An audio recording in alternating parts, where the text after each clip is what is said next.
This is Adan Sprauer, Real Estate Today. Everything you need to know about real estate in Vancouver and surrounding areas for today, September 28th.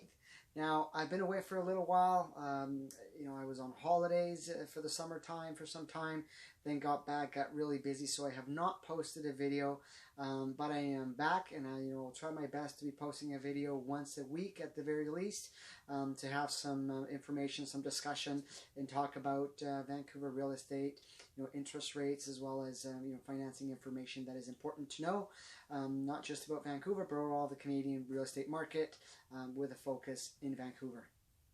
All right, so almost coming to the end of September here. It's been an interesting summer. I think the last video I posted was back middle of July or around beginning of July. There was the market was starting to get busier. I definitely noticed that myself with my properties that I was selling, as well as buyers that I was working with. Generally speaking, summertime we will have a decrease in sales. People tend to go away. Kids are out of school. They go on holidays. They do different things, and the market tends to have a bit of a slowdown and then picks up again in fall. That would be a normal real estate cycle. However, what we saw was, back in July, things started to get fairly busy, and market picked up. So there was a couple of sales that started to come in, and it was very odd. So people said, "Oh, you know what? The market's coming back. It's the sky is finally not falling here, and there starts to be a bit more sales." And indeed, that was the case. We saw a jump in August of about 20 to 25% in the amount of sales, and things did start to pick up. Now, what's important to understand is that there's always markets within markets. So again, a lot of people generalize, or you'll hear in the media and the news, oh, the market's up 20%, or the market's down 20%, or this is what's going on generally. But it doesn't really focus exactly what's really happening out there. There's some pockets, some markets that never really slowed down, that are still very busy. There's some that completely just died off. There's different segments. You have the condo market, the townhouse market, the detached market, and then every different area, sub area. So it's really important that when you get this information, that you're dealing with the direct source of what information that you're looking for. Is it the detached market in Vancouver, in Kitsilano, in this block? Right? You really have to understand what's happening, because it's not the same to hear market or somebody just sold for 30% less than what the list price was, but we're talking about a luxury house in West Vancouver, right, which dropped 30%. Compared to maybe an entry-level home in East Vancouver that maybe has dropped 3 to 5% over the term of the last year. So it's important to understand what market we are talking about. I work a lot with those three markets, so detached, condo, and home, and I can tell you that the detached market is still fairly slow. Although we've seen an uptake in sales activity, it's still a slow market overall. The one thing that I can tell you that is happening is the inventory has not improved. So we're not seeing good quality homes currently on the market. You'll have one or two that come up that are fairly decent, and those are moving right away. I mean, the people are coming in, they're offering, as long as they're priced correctly, you'll have success, because there's not much out there, and the people that are looking to buy are having difficulty finding something that's decent. So you've got to remember, market's been slow for some time now. So there's pumped up demand. You got to think about it as like a spring, right? We've been holding back all these buyers because either they were waiting to see what happens with the market, or they were just hoping to see the right product, which hasn't really come out. And now eventually that spring is starting to slowly be released, and you're seeing a bit more activity with buyers out there saying, you know what, rates are low, it's time to go out there and buy. So I think that rates were a big indicator of why the market's starting to pick up a little bit. Rates have come down to a number where it's starting to look a lot more interesting for a lot of people. Where we were last year, we were in the mid threes, low threes. Now we've come down, and I've seen rates as low as 2.59, 2.69, depending on what it is.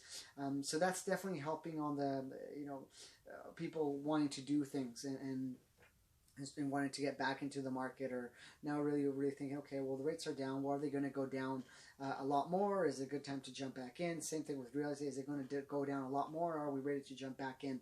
and a lot of people are starting to say, you know what, it's time to jump back in. So we are seeing people slowly coming back, a bit more buyer activity, a bit more people looking at places, and the inventory is not that great. So that's going to start to hike up a little bit. If we don't have good inventory, then we're going to start seeing a bit of pressure. Again, it's all about supply and demand, and you could have supply, but if it's crappy supply, people are not interested. So it's people. Everybody wants to buy the best thing for their dollar, so people will wait to get that right property, and that's kind of what's happening there.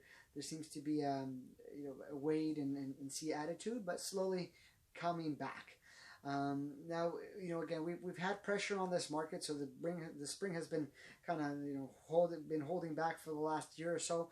Not just with normal home buyers, but we have developers, small developers, completely stopped for the last year. They just basically stopped. There's too much uncertainty in the market. We have too many taxes. We have rental taxes, rental restrictions. We have speculation tax. We have the school tax. I mean, small developers, and I'm talking big guys here, I'm talking small developers have been crushed with the amount of taxes that have been implemented. And then you bring on uncertainty. There is no way they're going to touch anything unless they know that they have a good chance of coming out on top and making some money. At the end of the day, guys, you got to remember, these people, they're not in it to create affordable housing or create opportunities for people. I mean, they're in the business to build a good product or sell it, make some profit, move on to the next one. It's a business for them, but it's a business that's their line of work, that's their job.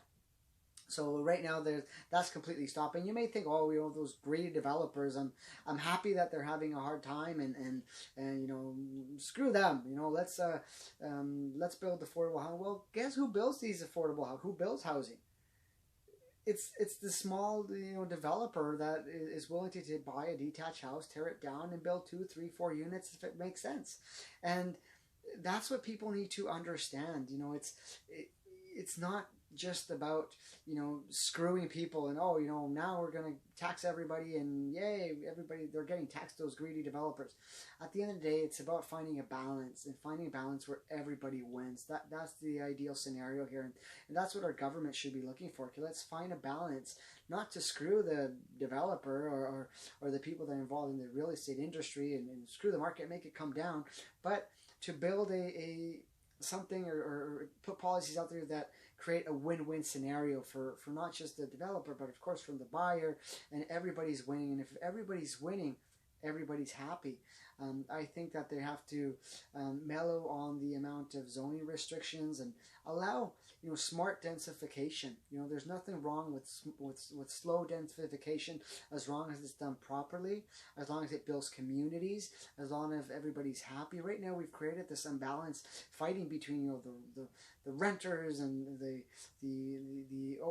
owners, and greedy owners, and screw the renters, I can't increase my rent, why should I rent to them anymore? So we're creating this fighting between different segments in our industry and in our market, and it's not healthy. Again, we want to create a win-win scenario, and that's what politicians should be doing, looking at different alternatives to make people happy. There's nothing wrong for an owner to have value in their property, and there's nothing wrong for a rental to find decent accommodation. And if we're able to find a solution that kind of helps both parties, well, that's gonna help. But anyway, I have lots of ideas that eventually I'll be talking about in these videos, and hopefully you'll find them interesting. But we have right now also the elections. So we have elections that are coming up. We have both the Liberals, the Conservatives, and the NDP, which are really fighting it off and proposing all these different things for housing, to help housing. The Conservatives have proposed, eliminating the stress test, which has been a big burden on the financing side of things, on the switches or refinances.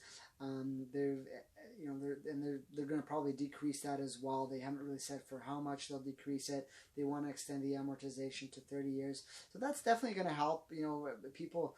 I don't think it's necessarily going to help first-time buyers. And I think that if you're a first-time buyer, you'll jump in anyway eventually. I think what it's going to really help is those people that have kind of been stuck. There's a lot of people in a condo or a 2-bedroom that want to jump up to a larger townhouse, or they want to jump up to a detached house, but they just can't because they're being restricted to be able to make that move. So you have families living in condos where they have 2 kids now, and it's becoming small, but they can't really jump up, and they got to make a decision between, do we sell our condo and move to the suburbs and start a new lifestyle, or do we hold on and eventually we'll be able to buy. And I think that's the market that this is really directed to, that will help. It's that market, that the media market, that want to be able to do that next little jump, and they've been kind of stuck. It will help first-time buyers as well, because a lot of them are having a hard time qualifying at that 2% stress test. So lowering that will help in maybe jumping in or deciding, but it remains to be seen. I know the Liberals, they're offering new incentives for first-time home buyers. They've explained how they're going to be sharing the cost of this incentive. Basically, it's an interest-free loan, up to either 5 or 10%, depending on the type of product that you're buying. I don't know how much that's going to fly. It's very similar to what the Christy Clark program was, where they were lending you for the down payment. They didn't really fly, so I don't necessarily think that this program will fly. There's a lot of skepticism between sharing with the government the value of your house, and so I don't think that program will fly too much. NDP, they're promising to build more affordable housing, but when politicians go out there and they say, we're promising to build affordable housing, what does that mean? I mean, what does that mean? Are they going to, all of a sudden build affordable housing and give it out to people? Are they building affordable housing up in the middle of nowhere, and, it's affordable because it's the middle of nowhere? Are they going to, is this for rentals? Is this for people jumping into the housing? I mean, it's very, very difficult. So when somebody says that, guys, we really need to understand, what do they mean by that? And so far, there seems to be very little information of what they mean. So that's kind of what's happening. The politicians will play a big role. I think that a lot of people are also waiting to see what happens with these elections. It can and will change many things if the right policies come into play. But more than anything else, it's a psychological thing. Vancouver itself runs, as long as any other market, there's a big psychological effect. And right now, the market itself is, it's not interesting, it's not attractive. There's a lot of taxes, and psychologically, there's a lot of barriers towards it. So that's why we've seen the market itself somewhat stall. It's starting to come back a little bit, but it's going to take time. So it's a matter of waiting and seeing what happens. Anyway, guys, that's kind of what's going on right now. I will get back in the next week or so. Have a wonderful day. Comment and let me know what you think. What would you do to make Vancouver more affordable?